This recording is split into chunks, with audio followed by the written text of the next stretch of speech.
Hey everybody, this is Andre here with Andre the Alpha, and let's talk about Crimson Desert. This game has the internet losing its collective mind for over the past couple years now, and look, I get it, the trailers weren't insane. The gameplay showcases look like something out of a fever dream in the best possible way. People were hyped, I was hyped, the community was hyped.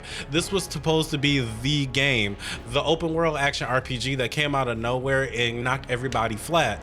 So I have to be honest up front right now, I returned the game. I bought it, I played it for a couple hours, and I returned it. And I know that's gonna be an unpopular take. I know some of you are already typing up crazy things in the comments, but that's not what this channel is for. I want to be honest with you guys. So let's talk about my opinions on Crimson Desert. First thing first, and I want to be completely fair here, the game is visually one of the most impressive things that I've ever seen running on the screen. I'm dead serious. Pearl Abyss built their own engine for this thing called Black Space, and they were not playing any games here.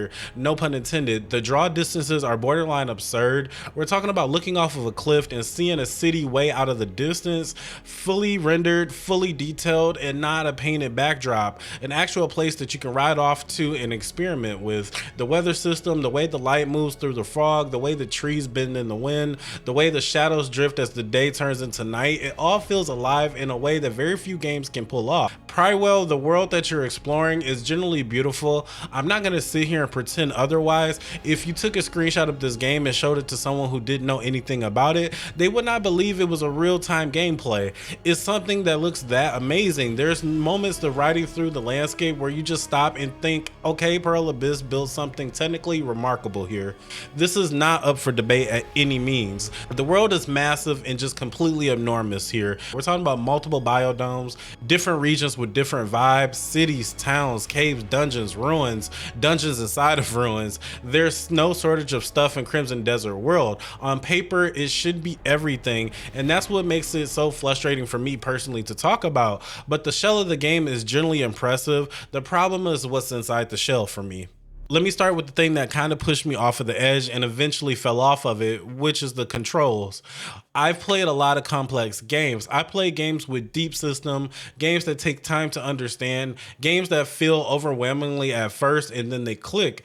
I've been gaming for long enough to know that some games ask for you to be patient and the patient pays off well. And I do understand that. I respect the philosophy.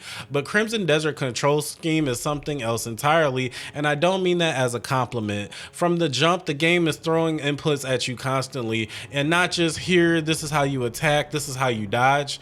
No, we're talking about multiple modifier buttons, context sensitive inputs that change depending on whether your weapon is sheathed or drawn, a target system that requires you to hold one button while navigating a cursor, separate mechanics of interacting with the environment that share the buttons with other actions. All of this is getting introduced to you one after another in those opening hours without ever really letting you breathe or internalize any of it. There's this thing where picking up a button and then the jump button are the same button, and you're in the middle of a fight and you try to jump, you pick up an item, you're trying to grab something off the ground, then you ended up jumping. It sounds like a small thing, and maybe it honestly is, but those small things kind of stack up. And when you're already dealing with a control scheme that feels like it was designed by someone who wanted to see how much they can fit on a controller, every little friction adds up. I've said this before on the channel and I'll say it again. When a game controls don't feel good early on, it's a problem, especially in this genre. Action open world games live and die on how they feel. Think about games that you kept playing, the ones that you put hundreds of hours into. I bet the controls felt right almost immediately. There's a snappiness to them, a responsiveness, something that already told you within the first 30 minutes, yeah, this is gonna be a good one here. Red Dead Redemption 2, intentional from the start. Elden Ring felt deliberate. Even when those games were hard or asked something of you, those controls felt like they were on your side. Crimson Desert did not feel like they're on your side. And the camera, that's another topic here. I want to spend some time on here because it generally drove me crazy. The camera in Crimson Desert had a mind of its own. You're in a fight, you got multiple enemies coming from multiple directions, and instead of helping you track the action, the camera is doing something completely unrelated to what you need. It drifts, it spins, it zooms in frozen at the worst possible moments. There's options to tweak it in the settings, and I tried, trust me, I really tried, but nothing I did really made it feel reliable. In a game where the combat is supposed to be this big cinematic brawler experience, when you can literally can't see what's happening for half of the time, that's not a minor inconvenience, it's a fundamental problem. And then there's the story, or more accurately, the lack of a story. You play as Cliff. Cliff is a mercenary of an unofficial leader of a group called the Grey Masons. He's gruff, he's capable, and he's a mysterious connection to something called the Abyss. That's the setup, and on paper, sure, that could work. That could be a foundation for something interesting, but Cliff as a character gives you almost nothing to hold on to. There's no real depth to him besides the surface level tough guy energy. He doesn't make you feel anything. He doesn't make you want to follow him. In a game this big, a game that's asking you to invest dozens of hours, you need a reason to care about the person you're playing as. You need an anchor. The Witcher 3 worked well because Geralt was a compelling even when the missions were simple. Red Dead Redemption worked because Arthur's arc hits you somewhere real. Where Cliff, I found myself going through the motions. The supporting cast has some interesting ingredients. There's Nara, there's Jan, there's a few others who had personality, but the writing never quite gets them to land. The voice acting is actually solid across the board, what makes the thin writing even more noticeable. These actors are doing a great job. The script just isn't giving them enough to work with, and I think that's what makes the story feel especially flat, is that the world itself never really breathes life into it. You're exploring this gorgeous detailed landscape, but the actual narrative content you're getting from it, the quest, the people you meet, the story being told, it doesn't match the visual ambition. There's a disconnect there that I couldn't shake. Which brings me to the quest, and look, I'll try to be fair, but I'm be lying to you if I called it a lot. What if I experienced anything but busy work?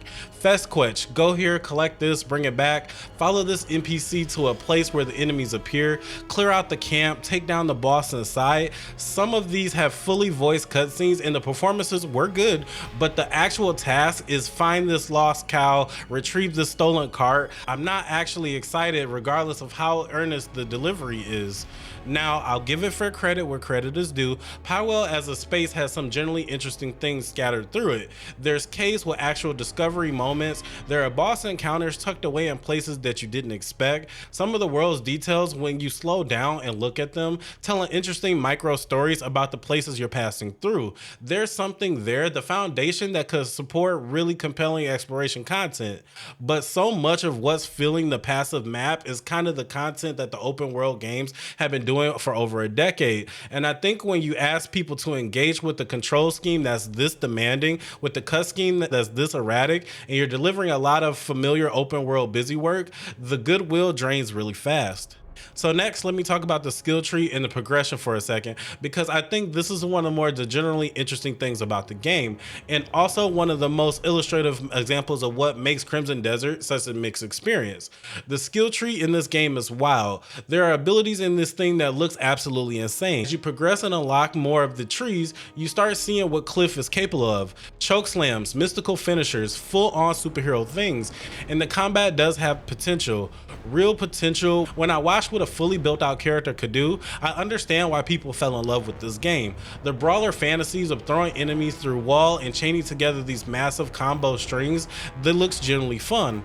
But the thing is, you are hours away from any of that when you start. Hours. In early game, you have very little to work with, and combined with the finicky controls and the camera issues, the combat feels messy. Not challenging in a rewarding way, just messy. And the path from messy to this incredible is a long one. The game is gated in a way that keeps the good stuff at arm's length for way too long. And with that design decision, I respect for certain games a slow burn that can absolutely be worth it, but the slow burn has to feel worthwhile while it's happening, not just in retrospect. If the journey to fun isn't self-engaging enough, you're gonna lose people, and unfortunately it lost me. I want to be real about something here, and this is important. I know there's people who put serious time into Crimson Desert and love it. I've seen reviews, I've seen the community posts, and there's players out here who pushed through those rough opening hours and ended up with a game that they generally couldn't put down, and I really do believe them, and I'm not saying that they're wrong. But what I am saying for me personally, with my time, my patience, and with my experience going through it, the friction was just too much too early, and nothing in those several hours gave me a strong enough reason reasons to stay. Part of it was the controls never clicked. Part of it was that the camera drove me absolutely up a wall. Part of it was that I kept wanting the story to pull me in and it just never did. And part of that is that when I looked at what I was being asked of to get me off to the good stuff, the real skill expression, the actual power fantasy, and then how I looked at how long it was going to take me there, I made a decision to return it. Now, do I think Crimson Desert is a bad game? Honestly, I don't think it's a bad game at all. I think it's ambitious, visually extraordinary, wildly complex game that's absolutely not for everyone, and especially for me. The World Pearl Abyss built here is generally impressive. The visual identity is some of the best I've seen. There are clearly layers to the combat system that rewards players who commit to learning it. The scope of what they attempted here is real, and you can see the passion behind it. I don't want to dismiss any of that, but I think what's worth saying plainly, if you're someone who needs a game to respect your time from the start, if you're someone who needs the control to feel intuitive early, if you need a story or a protagonist to give you a reason to care, if you need a camera to show you what you actually need to see to fight, there's a real chance that Crimson Desert is going to infuriate you just like it infuriated me. This game is going to ask a lot, and the question isn't whether the pays off exists. It apparently does. The question is whether you're willing to get to it, and I just wasn't, and that's a personal thing. But if you're thinking about picking this one up, I'd say watch some of the extended gameplay first. Watch someone who was deep into the game hours in and see what fully unlocked version looks like, because buying it just on hype alone, getting it cold, and then opening hours without preparation, that might be a rough experience for some people. And look, I said what I said, controversial opinion here, I know, I'm sorry, but Crimson Desert just wasn't for me, and I'm gonna move on. But I do think Pearl Abyss did build something technically remarkable here, and I'm just curious where they take this franchise, because if they tighten up the controls and fix the camera and give us a protagonist in the story that's worth caring about in the future, and deliver quest content that actually matches the ambition of the world that they created, the next one is gonna be phenomenal. For now, this one just wasn't for me, and I'm gonna always give you the honest opinion. But as always, if this helped you decide whether to pick up or pass, go ahead and like the video. It helps me way more than you think. I love when YouTube gives me money for just rambling. And then if you want to watch me play some more games live, follow me on Twitch. Link is in the description below. Thank you guys so much. Stay safe, stay smart, stay patient, and I'll catch you in the next one.